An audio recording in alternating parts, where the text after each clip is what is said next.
Mr. President, I'm here on the floor this afternoon to talk about the economy, how to get it on the right track, and particularly how to deal with the jobs crisis that we face right now. It's a different kind of crisis than we normally talk about.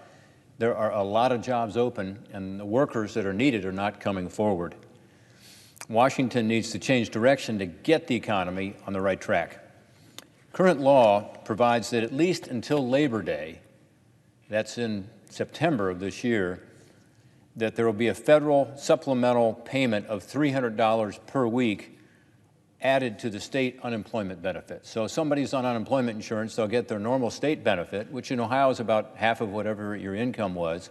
But on top of that, now there's a $300 federal supplement that was put in place during COVID-19, but it continues until at least September. By doing so, adding that $300, it nearly doubles the unemployment insurance benefit on average. It also results in about 42% of those people who are on unemployment insurance making more on UI than they were making at work. It has the effect of, in most states, more than doubling the amount of unemployment insurance, and it also doubles the minimum wage.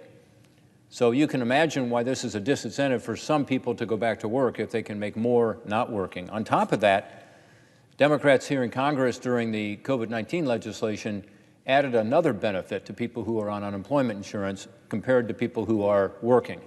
And that is to say that your first $10,000 of unemployment insurance is tax-free. So if you're a truck driver making $35,000, $40,000 a year, you don't get that tax benefit. But if you're on unemployment insurance, you do get that benefit. Again, another disincentive to go back to work. People are logical, and if the government's going to pay you more not to work than to work, it creates a problem. And you can see that problem. We have a record number of job openings right now. 8.1 million jobs are open in America today. And the economic recovery we all are looking forward to is being hampered by what? A lack of workers. And if you go down your Main Street, wherever you live, you'll see the Help Wanted signs up. If you go by your restaurants, you will see, instead of the marquee saying, come and check out our great apple pie or our hamburgers, they say, we're paying signing bonuses, $500, $250. I went by a Frisch's Big Boy on the way to the airport on Monday, and that's what I saw. McDonald's offering a $500 bonus. Manufacturers, I know, in the state of Ohio I represent, offering much more in terms of signing bonuses. I've talked to a woman last week who's a friend of mine who runs a manufacturing company, a great little company, got about 200, 250 employees. She's looking for 60 people right now. She's offering a $1,000 signing bonus, plus other incentives, benefits to be able to come to work, and she can't get people to show up to apply for work. So this is a real problem in terms of our interest in getting this economic recovery going. It's time to stop this extraordinary federal unemployment supplement by keeping in place this $300 per week on top of this UI benefit and not taxing that benefit. President Biden and my colleagues on the other side of the aisle are putting us in a tough position, and I think on the verge of a real jobs crisis, because some of these jobs will end up going away, some permanently, if we don't do something about it. I believe that the federal unemployment insurance was necessary, the federal supplement, when we were at the heat of the COVID-19 crisis, let's say a year ago now. People were losing their jobs through no fault of their own. Their businesses were shutting down, in part because the government was putting in place social distancing guidelines or otherwise saying that businesses had to temporarily close. And a lot of people lost their jobs. And in my view, Congress rightly put in place expanded unemployment benefits to help those families get by when the economy was largely shut down. But we are in an entirely different place now, entirely different place. Again, 8.1 million jobs are open right now. It's an historic high. We've never had this many jobs open in America. Thanks to the hard work of a lot of our researchers and scientists, this vaccine's got out there and at record pace. We now have had vaccinations at levels that we'd all hoped for earlier. And as a result, with more than half of Americans already having had one vaccination in my state of Ohio, it's even better than that. Restrictions are easing. Businesses are opening up, fully open again. My home state of Ohio, there's no longer a mask mandate here in the United States Senate, as an example. Things are opening up. With that reopening, again, has come all these job openings that can't be filled. The economic recovery you would expect right now is not happening because people are not getting back to work. We just had the jobs numbers from last month. The country added 266,000 jobs in April. This was alarming because it was only 1/4 of what the economists predicted, only 25% of what people predicted. It's an early warning sign that should not be ignored. These disappointing monthly job reports typically tell bad news on two fronts. One is that there haven't been as many new jobs added as you would want, and that's certainly true. But second, it says there's not enough available jobs out there. There aren't enough open jobs out there. That's not the problem now. Adequate number of jobs is not the problem. The jobs are available. But if the President and Congress don't change course, that could become a problem. If steps aren't taken to dismantle some of the disincentives to work, some of these record number of available jobs we talked about are going to go away. Let me give you an example. There's a restaurant called Jordy's in Columbus, Ohio. They have closed down. Jordy's is closed down. They can't find workers. That's the reason. The owner was quoted as saying something like, COVID-19 didn't take me down. He got the PPP loan. He kept going. He struggled through. He was staying open. He said, my own government has taken me down because he can't compete with unemployment insurance at that level. We have lots of other businesses in Ohio. Here's some. Your Pizza Shop, Muddy's, Donato's, all in Worcester, Ohio, have told me that they're closing down 1 day a week or more because they're understaffed. Facing no alternative, other businesses are figuring out ways to permanently move forward with fewer employees. This concerns me. In some cases, they tell me they're just downsizing their business. So if you can't find those 60 employees and you're the manufacturer right now, what do? You're restricting your business. You're not opening new markets, and you're closing down maybe even some existing customers because you can't serve them. And so these jobs are going. Others are figuring out ways to do it with fewer people. And again, some might say that's a good thing, using technology and using automation to displace workers. I don't think it's a good thing. I'd rather have more people working. And that's what they want to do too. But they can't afford it, so they are going to more automation, they tell me, going to anything they can do to do with fewer workers. This is a problem. And again, Washington is creating this problem. Why would we do that? Again, I understood it and supported it when we had the COVID-19 crisis. People were losing their jobs through no fault of their own, but the opposite is happening now. We've got to change gears. We're at a crossroads. We can continue to have this economy stagnate, continue to hurt working families, or we can get people back to work and create robust and sustained economic growth. I would take the $300 a week, by the way, and shift it to a 6-week temporary bonus of $100 a week to go to work, a work bonus. We could do that immediately, even while keeping the $300 in place for a short period of time, because right away you could help people to get back to work. It would happen.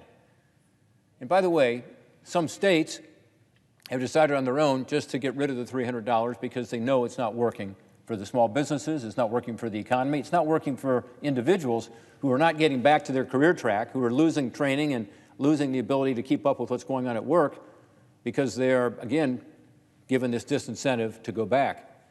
And it's working. There was a hotel, I'm told, in the first state that decided to do this, which was Montana, did it about 2 weeks ago, a hotel where they were offering every week to hire more employees. They're looking for more employees. They were getting one person a week to show up. Last week, 60 people. 60 people. Because they're not offering the $300 anymore. They're giving the money back. The Biden administration, as you know, would like to spend a lot more money on a lot of different things. The total is about $6 trillion when you add it all up to prime the pump, more stimulus, get the country back to work, as they say. What's happened is a lot of this stimulus money, particularly in the $1.9 trillion COVID package, has overheated the economy. And you can see it in the higher inflation numbers, which is what a lot of people predicted, including Democratic economist and former Secretary of Treasury Larry Summers, and a lot of us on the Republican side were concerned about this. Well, it's happening. And we're seeing more and more proposals for more and more stimulus. Inflation is not what we need. And by the way, that spending of $6 trillion is about 6 times what the government spent during the New Deal in the 1930s, and that's inflation adjusted. So, I mean, this is a lot of money. Instead, what we ought to do is help get people back to work, encourage them and let this economy grow on its own, which it's going to do. During the COVID-19 discussion, the Congressional Budget Office, a nonpartisan group here in Washington and in Congress, told us that the economy is going to recover to its pre-COVID level by mid-year if we do nothing, no more stimulus. And yet, people insisted on more and more stimulus, and we can see what's happening. Part of that stimulus, part of that spending was this $300. Until Labor Day, $300 per week in expanded unemployment benefits from the federal government, on top of the fact that you don't get taxed on your first $10,000. And again, that $300 is on top of whatever the state benefit is. Are there other factors that are leading to this labor problem that we have now in our country? I think there are. I think there are. One is that we have a situation now where some people just can't afford child care. So they're not only getting more money on unemployment perhaps than they're getting at work. If they go to work, they've got to pay for child care. And child care is too expensive, and I'd like to work on that. One of the reasons we're hearing is that schools are not open, so they've got to use child care because their kids are not in school. With only 54% of K through 8 schools actually being open today, that's the latest number we have, that's a real problem. Again, that's one we can solve. And CDC is playing a role in that by saying, get kids back to school. They can do so safely. There certainly should not be any reason for this now, given the fact that so many people have been vaccinated, and thank goodness the infection levels are going down so much. So I know that that's an issue. Child care is an issue. The other issue I think that we have to know is that some people are concerned about still getting infected at work, and what the virus might lead to in terms of an unsafe workplace.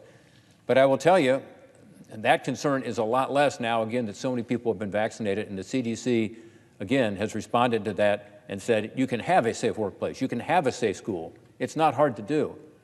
So let's get back to work.